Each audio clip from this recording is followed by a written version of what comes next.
Joining me now, Kevin Hincks, co-host of Fast Market, to break down this breaking news market reaction. For right now, the S&P 500 is at 63.89, just 2 points difference from where we were at the start of the show before the announcement. Hello, Nicole. Yeah, no change as expected, but also as expected, 2 dissents on the vote. Christopher Waller, Michelle Bowman, both dissented as expected, as they guided that they would vote for a July cut. So I'm looking through very few red lines in the official statement.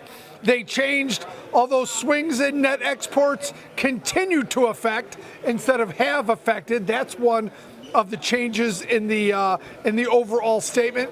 Economic activity moderated in the first half of the year, and instead of has continued to respond. So there are some red lines, there are some subtle changes, but the biggest headline will be 2 dissents, Christopher Waller and Michelle Bowman. But right now, unchanged at 4.25% to 4.5% on the Fed funds rate, Nicole. Now we wait for the Fed, the press conference, and Jerome Powell's possible or not guidance towards the September rate cut.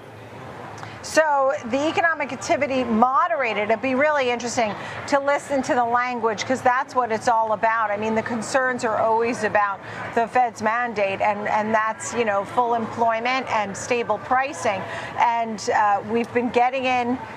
I guess the jobs picture has been okay, right? It's been slowing, but still okay. And the inflation picture, too. We're not screaming inflation, but the concern was about tariffs and how that would affect inflation going forward. And that seems to be something he says every time, right?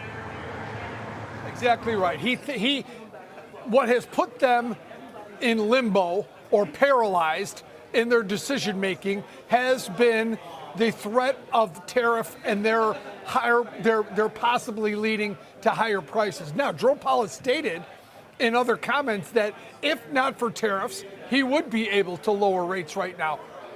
So far, like I said, we're going to wait now. Remember, there's no August meeting. So will he guide towards a September rate cut? He does have Jackson Hole, where he could guide then. Will Jerome Powell step outside his normal practice and say something about a Fed meeting 2 months away? I doubt it. And the market may become frustrated with that, because they're all expecting him to guide towards the September cut. I think that's what the market has built in. If it doesn't do that, we'll see how the market reacts to that, Nicole. Yeah, and you know, with the dissenters of Michelle Bowman and Chris Waller, the Fed, you know, it's very interesting, because I'm seeing some reports that there has not been 2 dissenters like what we saw today since the early 1990s. I mean, we talked about this in the last report, when they seemed to be more in sync. I mean, we saw folks some talked about cuts, some talked about no cuts, but to have dissenters in this way, it's just really unusual as well, right? Yeah, remember in the June meeting, the SEP was really split. Some wanted 2 cuts, some wanted none. So it was very polarized in terms of what the Fed was thinking. So, listen, you had 2 dissents. You're right. You have to go back, if you're a historian of Fed rates, you really have to go back to when Ronald Reagan was president, where there was a much more back and forth Fed, where there was much more consensus. Yeah, but there haven't been 2 dissenters in quite a while. I don't remember in my trading career any of that, but now we cover this a lot more. Remember, normally in history of Fed meetings, if there was no cut, there would be no press conference. Now he has to come out and talk about every meeting, no matter what. So it's a little different scenario right there. Therefore, does he talk about September?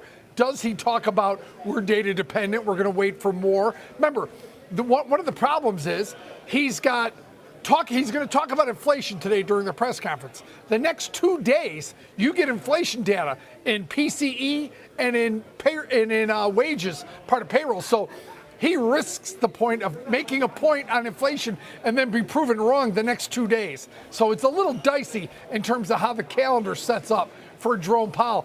I expect him to toe a very tight line, Nicole. Oh, you're absolutely right, because we're waiting on PCE, we're waiting on the jobs report, and it could be very telling. And they love the PCE as their preferred measure of inflation. Kevin Hincks, always great to chat with you.